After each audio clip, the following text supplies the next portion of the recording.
fantastic. So we are going to have three amazing ladies. They are pioneers in the Bitcoin space, educator, and they are going to be sharing what they are working on, their project, and their thoughts about the importance of Bitcoin for women, and how can help to be financially independent, but also why we need to understand what is Bitcoin and why it's important for us. So this first talks is only for women. So obviously I don't see any men. Okay, that's great. Yeah. So okay. So you can maybe yeah. Anyway, it's with a pleasure that I'm going to introduce Lisa Tscherry. She is the founder of Satoshi Bitcoin Meetup, and she's going to be talking about what is Bitcoin and why it's a very important asset compared to many other that we have in the crypto space. Thank you for being here. Thanks a lot. So I will go back. So welcome, ladies. It's amazing to see so many ladies at this Plan B conference. And since this is a Bitcoin-only conference, I wanted to explain the differences between Bitcoin and altcoins for those of you who might still think that Ethereum is the cheaper version of Bitcoin and should therefore be bought. I will begin by giving you a clear understanding of what Bitcoin actually is, because it's essential to grasp the fundamentals of Bitcoin before we dive into discussing altcoins and how they differ from Bitcoin. So many people tend to lump Bitcoin and altcoins together under the term cryptocurrency, but in reality, they serve very different purposes and have distinct characteristics. So here's the plan. After the intro, I'll provide a brief explanation of Bitcoin, what it is, why it is important, and its unique value proposition. Next, we'll look at what altcoins are, the other digital currencies that exist alongside Bitcoin. Then we'll compare the two, focusing on key differences between Bitcoin and altcoin and what really sets Bitcoin apart. And by the end, I hope you'll have a clearer picture of why Bitcoin stands alone as the most significant and trusted cryptocurrency and how it contrasts with the broader world of altcoins. So let's begin.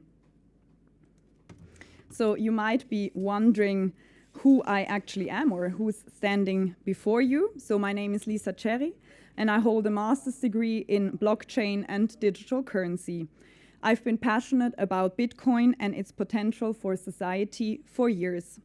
I organize monthly meetups called Satoshi, where I focus on educating and empowering women in the Bitcoin space.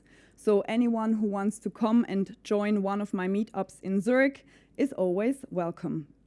Additionally, I have recently been elected as a board member of the Bitcoin Association Switzerland, and I'm super enthusiastic to help grow and develop the organization, as well as drive adoption and build the Bitcoin community here in Switzerland.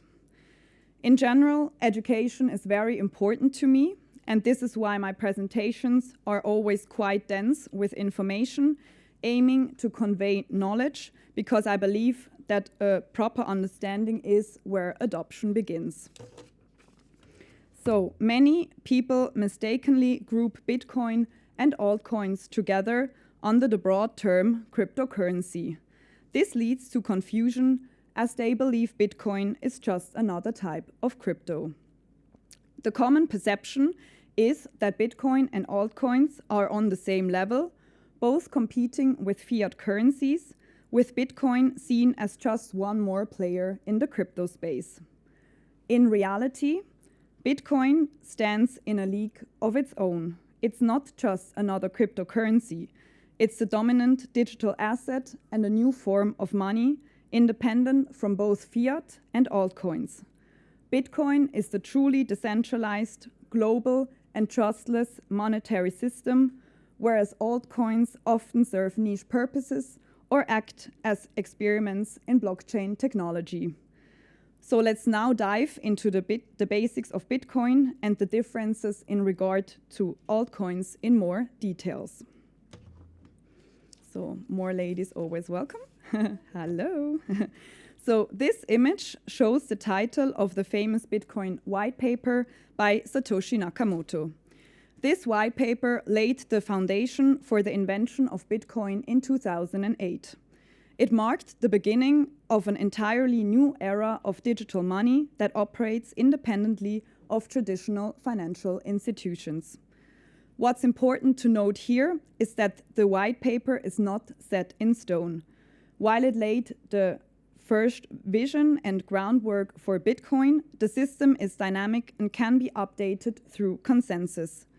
Bitcoin is continuously evolving as it adapts to new challenges and changing technological landscapes, allowing for improvements that remain in line with its decentralized ethos. So when we now look at some of the key principles of Bitcoin, if there are some beginners in the room, because this is who I target most of my speeches to, we have blockchain technology at the core. So Bitcoin operates on a public decentralized ledger called the blockchain, which records all transactions, ensuring that no single entity can manipulate or alter the transaction history. Bitcoin operates without a central authority, relying on peer-to-peer network to process and verify transactions. There will only ever be 21 million Bitcoin, ensuring scarcity and protecting against inflation. No government, institution, or third party can control or block Bitcoin transactions, making it a tool for financial freedom. Bitcoin's network is secured by miners using the proof of work consensus mechanism, making it nearly impossible to attack or manipulate. Bitcoin eliminates the need for trust in intermediaries, such as banks or governments, by relying on transparent open source code and cryptographic verification. All transactions are recorded on the blockchain, which is public and immutable, ensuring permanent, verifiable records. So, when we talk about altcoins, as you can see, that stands for alternative coins, talking about all the other digital currencies out there. There are currently more than 2.4 million cryptocurrencies, according to the price tracking website CoinMarketCap. Why do we have altcoins? Where are they actually coming from? So altcoins were created to address perceived shortcomings in Bitcoin, such as transaction speed, scalability, and programmability. For example, Ethereum was created to introduce smart contracts, enabling decentralized applications, while others focus on privacy, energy efficiency, or faster transaction processing. Scalability is a key area where some altcoins use alternative consensus mechanisms, such as proof of stake, to offer faster transaction speeds. However, Bitcoin's Layer 2 solutions, for example, the Lightning Network, enhances scalability and enables super fast, low-cost transactions without altering Bitcoin's core protocol. Altcoins often focus on niche markets or solving specific problems that Bitcoin doesn't directly address. So for example, some focus on cross-border payments or also energy-efficient blockchain solutions. Altcoins can also serve as a testing ground for new blockchain applications with, for example, Ethereum pioneering smart contracts or others focusing on privacy, digital identity, decentralized storage, and supply chain tracking. Bitcoin's decentralized governance relies on consensus from miners and node operators, which may be slower, but is actually a feature of its resilience and security. Some altcoins offer on-chain governance with faster, more dynamic decision-making through voting mechanisms. And there are also different types of altcoins. so for example, utility tokens. These are used to access services within a specific platform, for example, Chainlink. We have security tokens that represent ownership in an asset, company, or investment, for example, Spice VC. Then we have stablecoins that are pegged to traditional assets like fiat currencies, like Tether, so USDT. We also have meme coins that are often created as a joke or parody with little practical use, like Dogecoin. Then we have governance tokens that allow holders to participate in voting on decisions in decentralized platforms, for example, Aave. We also have forks. They can also be considered altcoins, right? A split from the original blockchain, creating a new version, for example, Bitcoin Cash. And then, last but not least, privacy coins. They focus on providing anonymous and private transactions, for example, Zcash. So, as a disclaimer, I am not endorsing any of the coins mentioned here, nor will I provide an in-depth analysis on the pros and cons of these altcoins.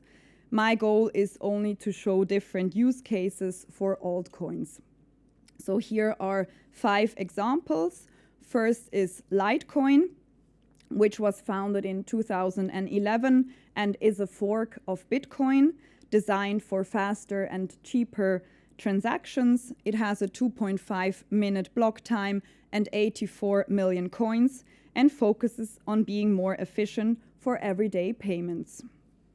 Then we have Ethereum, co-founded by Vitalik Buterin in 2015. It was originally created to extend Bitcoin's blockchain technology beyond being just a currency, introducing smart contracts and decentralized applications. It's the foundation of decentralized finance, tokenization, and NFTs, and is also responsible for the ERC20 token standard, which allows the creation of token on its blockchain. Ethereum recently transitioned from proof of work to proof of stake for better scalability and apparently energy efficiency. Ether is the native currency used to fuel transactions and decentralized applications on Ethereum. Then, as a third example, we have Filecoin. Filecoin focuses on decentralized data storage, allowing users to rent out digital storage space. It disrupts traditional cloud storage solutions like Google Drive by offering a peer-to-peer network for data storage. Next up is Ripple as an example. It was founded and created by Ripple Labs. Ripple aims to improve international payments with fast, low-cost cross-border transactions. It targets banks and payment providers, offering a centralized alternative to traditional SWIFT transfers. And then as a last example, I brought Cardano, was founded by Charles Hoskinson and is a research-driven blockchain built using proof of stake.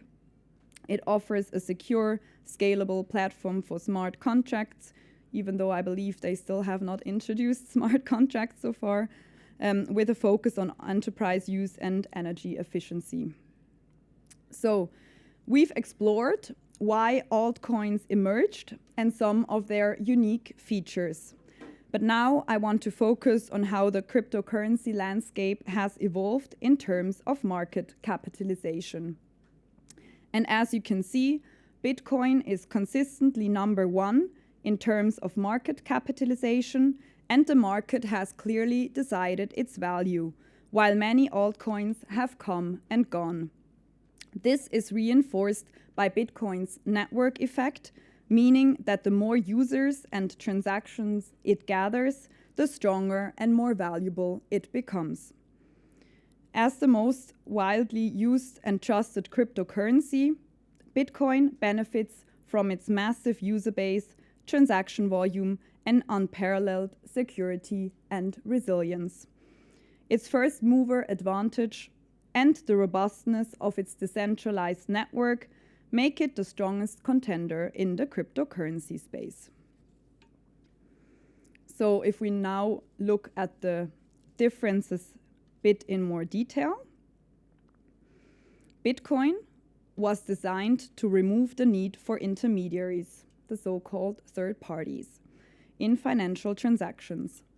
The entire value proposition of Bitcoin centers around decentralization, where no central authority or third party controls the network. In contrast, many altcoins, despite using blockchain technology, have reintroduced third parties or centralized control into their systems.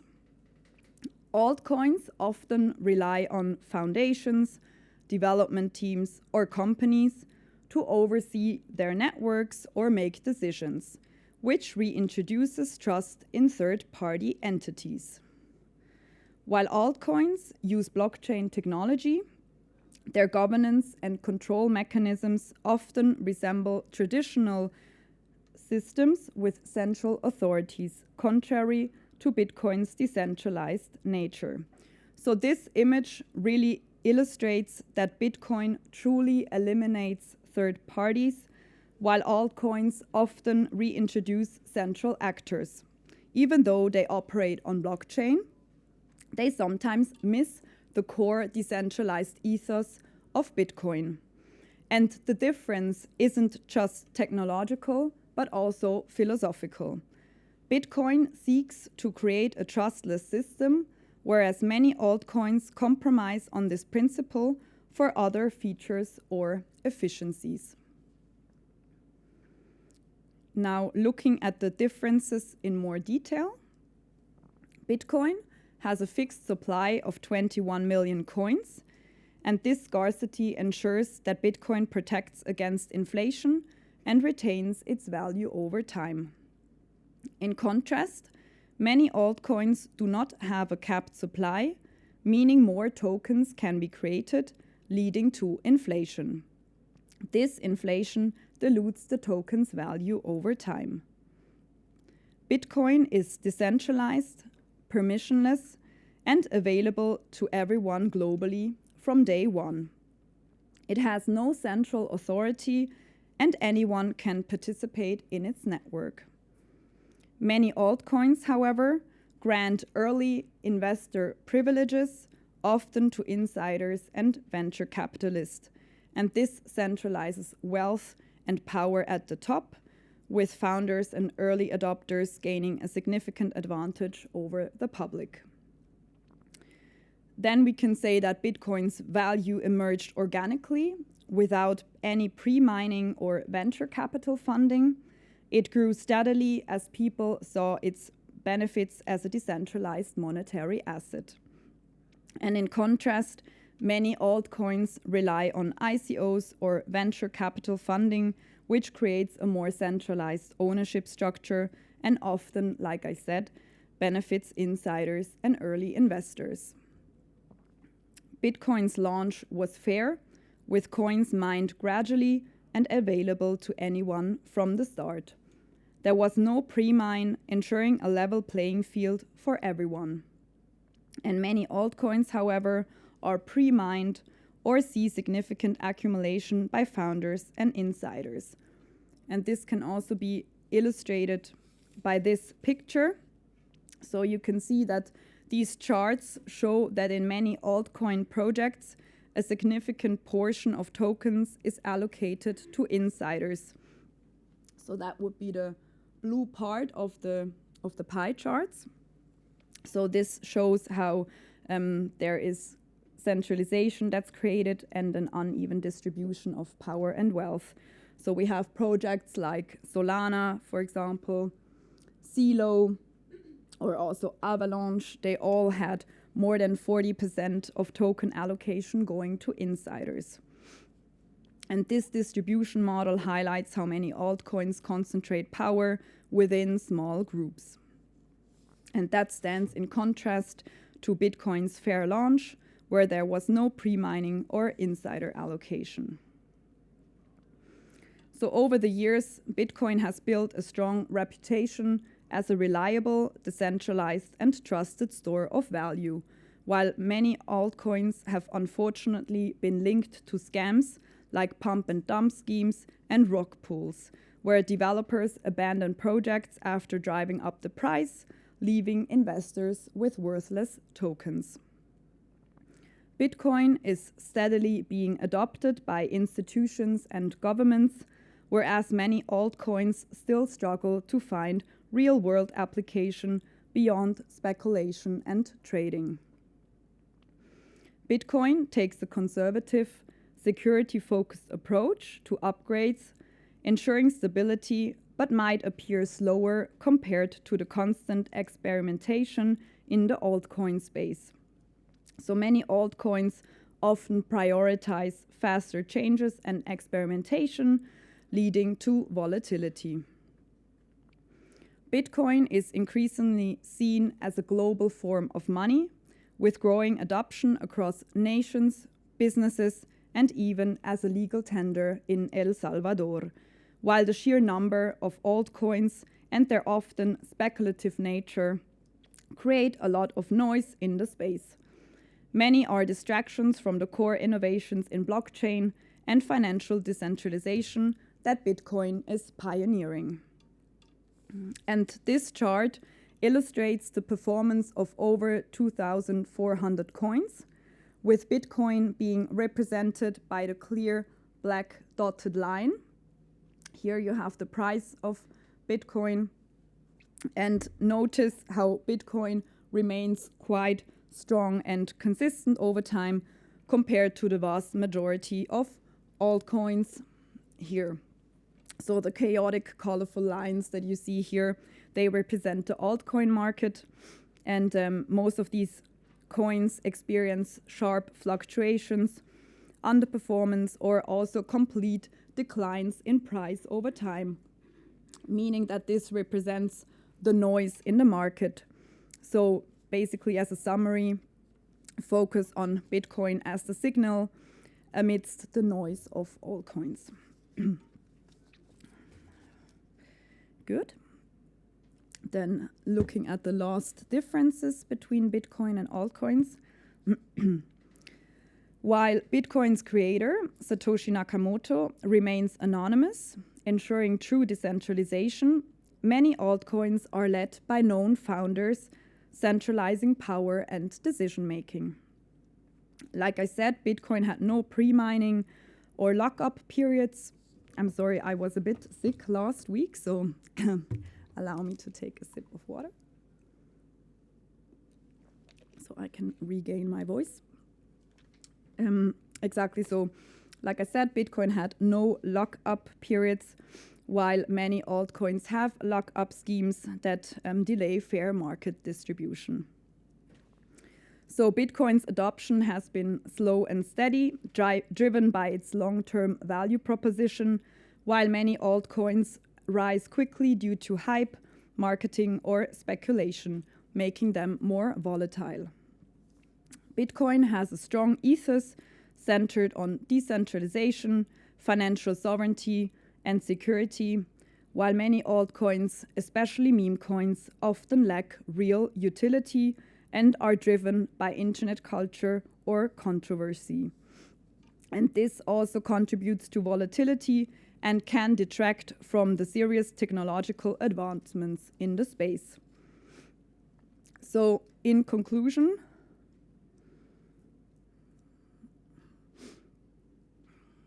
I can say, take the orange pill, realizing that Bitcoin is the better money.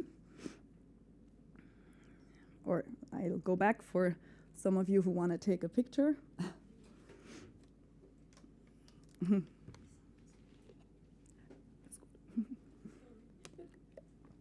Take your time, it allows me to take another sip of water. I do believe so. I didn't create it on my own, so it should be available if you Google for it. Yeah.